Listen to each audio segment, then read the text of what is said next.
Se rieron todos cuando lo cambiaron por 2 sacos de sal. No fue una venta, fue peor, fue un intercambio. Decían que aquel indígena era débil, inútil, incapaz de trabajar la tierra y demasiado silencioso para obedecer órdenes. Para los encomenderos presentes era una carga, un castigo que nadie quería aceptar. Pero hubo un hombre que no se rió, porque mientras los demás solo veían a un prisionero flaco y derrotado, él creyó ver algo más peligroso: paciencia.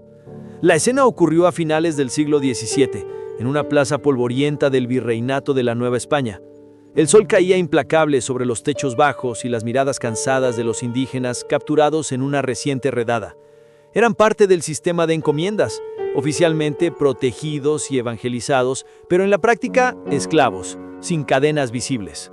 Ese día los capataces hacían cuentas, no con números, sino con personas. Cuando llegó su turno, el oficial apenas levantó la voz. Varón indígena, unos 20 años, sin oficio claro, rebelde, improductivo. Nadie preguntó su nombre, no importaba. El muchacho permaneció de pie, las manos atadas, el rostro inexpresivo, mirando al suelo. Algunos se burlaron, otros desviaron la mirada, incómodos. Nadie ofreció nada. Fue entonces que el escribano, cansado, propuso deshacerse de él a cambio de sal y maíz. Las risas fueron inmediatas. Pero desde el fondo de la plaza un hombre levantó la mano. No era un gran terrateniente ni un misionero influyente. Se llamaba Alonso de Montalvo y apenas sobrevivía administrando una hacienda pequeña, acosada por deudas, sequías y la presión constante del corregidor local. Alonso observó al indígena durante un largo instante. No habló de fuerza ni de resistencia. Solo dijo: «Lo acepto». Esa misma tarde el joven fue llevado a la hacienda. No lo enviaron a los campos, ni a las minas, ni a las cocinas. Alonso lo condujo directamente a un viejo almacén de piedra, lejos del resto, y ordenó que nadie se acercara. Algunos pensaron que se trataba de un castigo, otros creyeron que el hombre había perdido la cordura. Dentro del almacén, Alonso encendió una lámpara de aceite y estudió al indígena en silencio. Finalmente le habló, no en español, sino en una lengua antigua aprendida años atrás durante una expedición fallida. Los ojos del muchacho reaccionaron por primera vez. Alonso supo entonces, aquel silencio no era sumisión, era contención. «Dicen que no sirves para nada», le dijo con calma, «pero yo creo que llevas algo que ellos no entienden». El indígena levantó la mirada lentamente. No respondió. No hacía falta. Esa noche, sin saberlo, ambos acababan de entrar en un pacto que pondría a prueba no solo la violencia del sistema colonial, sino el verdadero significado de libertad. Y lo que vendría después haría que muchos lamentaran haberse reído aquel día. Durante los primeros días, nadie en la hacienda entendía qué pretendía Alonso. El indígena no apareció en los campos al amanecer, no cargó sacos, no recibió azotes. Simplemente desapareció de la vista de los demás. Los capataces murmuraban que ese silencio terminaría mal, que tarde o temprano el muchacho intentaría huir o atacar a alguien. Pero nada ocurrió. Al contrario, cada mañana, Alonso entraba al viejo almacén y salía horas después con el rostro cansado, pero extrañamente concentrado. Allí dentro, lejos de miradas y oídos, Alonso comenzó a hablar. Le contó al indígena quién era realmente, no un señor poderoso, sino un hombre atrapado. Su hacienda estaba al borde de ser confiscada por el corregidor, un burócrata cruel que había prometido quedarse con la tierra bajo cualquier pretexto. Las deudas crecían, las cosechas fallaban, y el sistema estaba diseñado para que hombres como él cayeran tarde o temprano. El indígena escuchaba sin interrumpir. Apenas hablaba, pero cuando lo hacía, sus palabras eran precisas. Habló de su pueblo, de cómo había sido capturado tras resistirse a abandonar su territorio. Habló de rituales de resistencia, de entrenamientos físicos y mentales que su gente usaba para soportar el dolor, el hambre y el miedo. No eran guerreros ruidosos, eran sobrevivientes. Alonso entendió entonces lo que había visto en la plaza. En aquel cuerpo flaco no había debilidad, sino control. Donde otros se doblegaban rápido, ese joven esperaba, observaba, medía. Y fue entonces cuando Alonso le confesó su idea. Cada año, el corregidor organizaba una prueba pública para celebrar el orden y la civilización. una mezcla de competencia y espectáculo donde indígenas y mestizos eran obligados a demostrar fuerza, resistencia y obediencia. El ganador obtenía un premio simbólico, el perdedor humillación o algo peor. Alonso no podía competir, pero el indígena sí.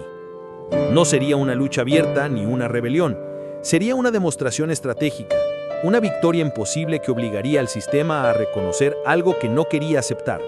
Para eso, necesitaban entrenar, pero no como los españoles imaginaban la fuerza, sino de otra manera. Las semanas siguientes fueron silenciosas y duras. Antes del amanecer, Alonso y el indígena se internaban en el monte. Allí, el muchacho enseñó a Alonso técnicas antiguas, respiración, equilibrio, resistencia prolongada. Caminaban kilómetros sin descanso, practicaban movimientos precisos, casi invisibles. Nada espectacular, todo efectivo. El cuerpo del indígena cambió. No ganó volumen, pero sí una solidez inquietante. Sus gestos se volvieron seguros, su mirada firme. Y Alonso comenzó a comprender que aquello era peligroso, no solo para el corregidor, sino para cualquiera que creyera que la fuerza siempre hace ruido. Sin embargo, el tiempo corría y la prueba pública se acercaba. Si fallaban, el castigo sería ejemplar para ambos. Pero ninguno de los dos retrocedió. A medida que se acercaba el día de la prueba, el ambiente en la región comenzó a cambiar. Se hablaba del evento en las tabernas, en la iglesia, en los caminos de tierra. El corregidor quería que fuera un espectáculo inolvidable, una demostración de control. Para eso había mandado a traer hombres conocidos por su brutalidad, indígenas ya quebrados por el trabajo forzado, mestizos entrenados a golpes, incluso soldados sin guerra que solo sabían obedecer órdenes. Nadie mencionó al joven que Alonso mantenía oculto. Para todos, seguía siendo aquel indígena inútil intercambiado por sal. Pero dentro del almacén, la preparación entró en una fase distinta. Ya no se trataba solo de resistencia física. El muchacho comenzó a entrenar la mente. Alonso le observaba permanecer inmóvil durante horas, de pie, respirando lentamente, ignorando el dolor. También lo vio provocar ese mismo dolor de forma controlada, presionando músculos, forzando límites sin romperlos. No había rabia, había intención. Una noche el indígena habló más de lo habitual. Dijo que su pueblo creía que el verdadero poder no estaba en la fuerza inmediata, sino en saber cuándo usarla. Que el enemigo siempre revelaba su debilidad cuando se sentía superior. Alonso entendió que el plan no era ganar con violencia, sino con exposición. Mostrar públicamente la mentira sobre la que se sostenía todo el sistema. La mañana del evento llegó con un cielo limpio y una multitud impaciente. La plaza principal fue cercada con cuerdas y tablones. El corregidor, vestido con sus mejores ropas, observaba desde una plataforma elevada. A su alrededor, soldados armados. Nadie iba a desafiar el orden ese día. Alonso llegó tarde, acompañado por el indígena. Vestía de forma sencilla. El muchacho iba descalzo, con la ropa gastada, sin ningún símbolo de estatus. Algunas personas lo reconocieron y rieron. Otros no lo miraron dos veces. El escribano notó su nombre con desgano y lo incluyó entre los participantes por insistencia del hacendado. Las pruebas comenzaron con trabajos humillantes. Cargar piedras enormes, permanecer arrodillado bajo el sol, resistir golpes sin responder. Uno a uno, los participantes fueron cediendo. Algunos lloraban, otros suplicaban. El corregidor sonreía satisfecho. Cuando llegó el turno del indígena de Alonso, la plaza se quedó en silencio. No porque esperaran algo, sino porque no esperaban nada. El muchacho ejecutó cada tarea sin prisa, sin gestos innecesarios. Caía y se levantaba. Recibía golpes y seguía. No devolvía ninguno. Eso desconcertó al público. No había espectáculo. Y fue entonces cuando el corregidor ordenó la última prueba. No anunciada, no escrita. Un enfrentamiento directo. Quería humillarlo, poner fin a la incomodidad creciente. Señaló a uno de sus hombres de confianza, famoso por haber quebrado a muchos antes. El indígena alzó la vista, por primera vez, y miró directamente al corregidor. Alonso sintió un frío recorrerle la espalda. Todo dependía de lo que ocurriera ahora. La plaza contuvo el aliento. El hombre elegido por el corregidor avanzó sin prisa, confiado. Era alto, ancho, con cicatrices visibles en brazos y rostro. Alguien acostumbrado a vencer a base de miedo antes incluso de golpear. La multitud murmuró, algunos anticipando el final, otros esperando una violencia que justificara lo espectáculo. El indígena permaneció quieto, con los pies firmes sobre la tierra caliente, respirando con una calma que parecía fuera de lugar. Cuando el primer golpe llegó, fue brutal. Un puñetazo directo al pecho que habría derribado a cualquiera. El indígena dio 2 pasos hacia atrás, se dobló apenas y no cayó. El murmullo creció. El segundo golpe buscó el rostro. Esta vez, el muchacho giró el cuerpo lo justo para evitar el impacto completo. No intentó responder. Todavía no. El agresor se impacientó. Golpeó con más fuerza, con menos control. Cada movimiento revelaba agotamiento, rabia, necesidad de dominar. Y fue entonces cuando ocurrió algo que nadie esperaba. El indígena avanzó un solo paso y colocó su mano abierta sobre el brazo del hombre. No fue un ataque violento, fue un gesto preciso. Un giro rápido, un punto de apoyo, y el cuerpo del agresor perdió el equilibrio. Cayó. El silencio fue inmediato. El hombre intentó incorporarse, pero el indígena ya estaba detrás, controlando su movimiento sin asfixiarlo, sin lastimarlo más de lo necesario. Lo inmovilizó frente a todos. No había sangre, no había gritos, solo una derrota clara y pública. El corregidor se levantó furioso, ordenó continuar, pero algo había cambiado. La multitud ya no veía a un prisionero, veía una contradicción viva, una prueba de que el sistema podía fallar, que la obediencia no siempre era sinónimo de debilidad. Se ordenaron más enfrentamientos improvisados. El indígena los superó 1 a 1, no con golpes espectaculares, sino con eficiencia. Cada victoria era silenciosa, cada derrota ajena evidente. Alonso observaba con el corazón acelerado. Entendía que ya no había vuelta atrás.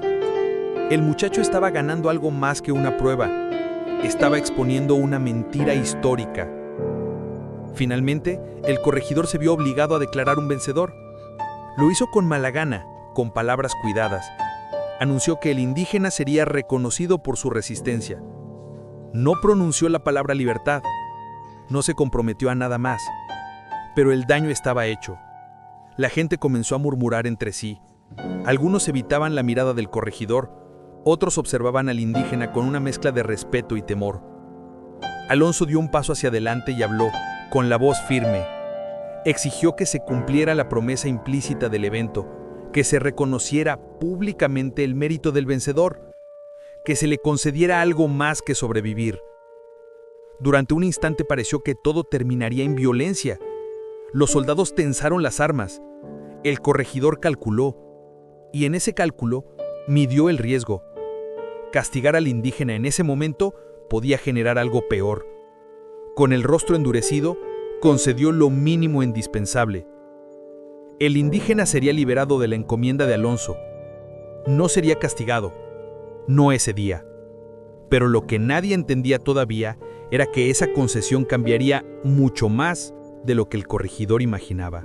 La liberación no fue una celebración. No hubo aplausos ni discursos solemnes. El corregidor se retiró rápidamente evitando miradas y la multitud comenzó a dispersarse como si nada extraordinario hubiera ocurrido.